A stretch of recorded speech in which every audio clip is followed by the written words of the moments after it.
Saudara-saudari dan anak-anak yang terkasih dalam Kristus, dari Novisiat SVDku Ruteng Manggarai Flores NTT, saya Pastor Freddy Jahadin SVD, menyampaikan ucapan selamat jumpa lagi lewat siraman rohani. Hari ini Selasa 13 September 2022. Kita merayakan pesta wajib Santo Yohanes Kristostomus, Uskup dan Pujangga Gereja. Kita mohon doanya untuk kita. Injil hari ini diambil dari Lukas, bab 7 ayat 11 sampai 17. Kita diingatkan bahwa Tuhan hadir memberi semangat hidup bagi orang yang kehilangan harapan. Marilah kita berdoa memohon penerangan Roh Kudus. Dalam nama Bapa dan Putra dan Roh Kudus. Amin. Puji dan Tuhan dan Allah kami, puji dan syukur kami haturkan kepadamu, karena Engkau selalu menunjukkan kami teladan yang menarik, bagaimana menghibur, menguatkan, dan memberi semangat hidup bagi orang yang kehilangan harapan. Tuhan, bantulah kami, berilah kami semangat untuk menjalankan pelayanan yang sama, yaitu menghibur mereka yang sedih, memberi kekuatan kepada mereka yang lesuh, dan menghidupkan kembali harapan yang sudah hilang.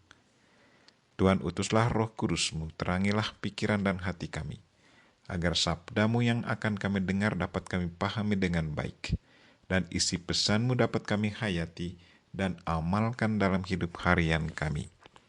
Doa ini kami sampaikan dengan perantaran Kristus Tuhan kami. Amin. Tuhan sertamu dan sertamu juga. Inilah Injil Yesus Kristus menurut Lukas. Dimuliakanlah Tuhan. Pada suatu ketika pergilah Yesus ke sebuah kota bernama Nain. Para murid serta banyak orang pergi bersama dia. Ketika ia mendekati pintu gerbang kota, ada orang mati diusung keluar, yaitu anak laki-laki tunggal seorang ibu yang sudah janda. Banyak orang kota itu menyertai janda tersebut. Melihat janda itu, tergeraklah hati Tuhan oleh belas kasihan. Lalu Tuhan berkata kepadanya, "Jangan menangis." Dihampirinya usung jenazah itu dan disentuhnya. Maka para pengusung berhenti. Tuhan berkata, "Hai pemuda, aku berkata kepadamu, bangkitlah." Maka bangunlah pemuda itu, duduk dan mulai berbicara. Yesus lalu menyerahkannya kepada ibunya. Semua orang itu ketakutan dan mereka memuliakan Allah sambil berkata, "Seorang nabi besar telah muncul di tengah-tengah kita, dan Allah telah mengunjungi umat-Nya." Maka tersiarlah kabar tentang Yesus ke seluruh Yudea dan seluruh daerah sekitarnya. Demikianlah sabda Tuhan. Terpujilah Kristus. Saudara-saudari dan anak-anak yang terkasih dalam Kristus, tema renungan kita hari ini ialah Tuhan hadir memberi semangat hidup bagi orang yang kehilangan harapan. Hari ini, lewat Injil, kita mendengar kisah sedih yang kemudian berubah menjadi sukacita. Seorang ibu janda kehilangan anak laki-laki tunggal. Anak laki-laki yang selalu diharapkannya akan menjadi penopang hidupnya di masa depan. Kini sudah tidak ada lagi, sudah mati dan tidak akan hidup kembali. Kematian anak tunggal ini bagi si janda merupakan akhir dari segalanya. Semangat hidupnya sudah tidak ada lagi. Jaminan masa depannya pun sudah tidak ada. Selagi si janda dirundung oleh situasi duka yang sangat mendalam, tiba-tiba muncullah Yesus Kristus. Yesus Kristus yang adalah manusia, yang punya perasaan, turut prihatin dengan ibu janda. Injil katakan bahwa ketika Tuhan melihat janda itu, tergeraklah hatinya oleh belas kasihan. Rasa belas kasihan Yesus Kristus tidak terbatas pada belas kasihan pasif. Belas kasihan Yesus adalah belas kasihan yang aktif, ia mendekati ibu janda dan berkata kepadanya, "Jangan menangis."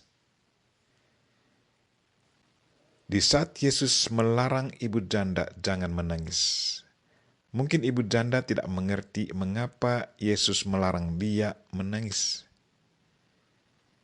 Mungkin pada waktu itu ada orang yang mengeritik Yesus. Orang ini betul tidak punya perasaan. Orang kehilangan anak tunggal kok dilarang menangis. Manusia yang tidak punya perasaan. Yesus melarang ibu janda jangan menangis. Sekarang, karena dia mau mengganti duka citanya menjadi sukacita. Dia mau membawa perubahan situasi. Dia yang punya hati dan punya kuasa, kini mau menciptakan satu situasi baru. Dari situasi duka cita yang sangat mendalam, menjadi situasi yang penuh sukacita. Dia melarang si janda jangan menangis. Kemudian mengajaknya untuk menyaksikan apa yang mau dibuatnya. Yang menghampiri usungan itu, menyentuhnya dan berkata, "Hai anak muda, aku berkata kepadamu, bangkitlah." Maka bangunlah orang itu dan duduk dan mulai berkata-kata, dan Yesus menyerahkannya kepada ibunya. Larangan Yesus jangan menangis kini sudah bisa dipahami oleh ibu janda dan juga oleh yang menyaksikannya. Yesus yang punya hati dan punya kuasa sudah membahagiakan dan menghidupkan kembali harapan ibu janda itu. Yesus yang punya kuasa atas hidup dan mati kini memberi kehidupan baru kepada pemuda yang sudah mati. Tuhan yang adalah sumber kehidupan, kini diberinya kembali kepada pemuda yang tadinya mati. Kuasa Tuhan sungguh ada dalam diri Yesus Kristus, Tuhan dan Juru Selamat kita. Apa pesan Injil ini untuk kita? Di saat kita alami duka cita, apakah kita masih punya semangat untuk mendengarkan bisikan Tuhan dan mengikuti perintahnya? Ingat ibu janda yang mendengarkan perintah Yesus. Apakah kita punya pengalaman iman di mana situasi duka cita kita berubah menjadi sukacita sesudah kita ikuti bisikan Tuhan? Apakah kita selalu hadir memberi semangat hidup bagi sesama kita yang kehilangan harapan? Ingat Yesus Kristus. Marilah saudara-saudari dan anak-anak yang terkasih, kita berdoa semoga Tuhan selalu memberi kita semangat untuk melayani sesama, khususnya menghibur mereka yang sedih, memberi kekuatan kepada mereka yang lesu, dan menghidupkan kembali harapan yang sudah mati. Kita mohon Santo Yohanes Kristostomus dan Bunda Maria untuk selalu mendoakan kita. Amin.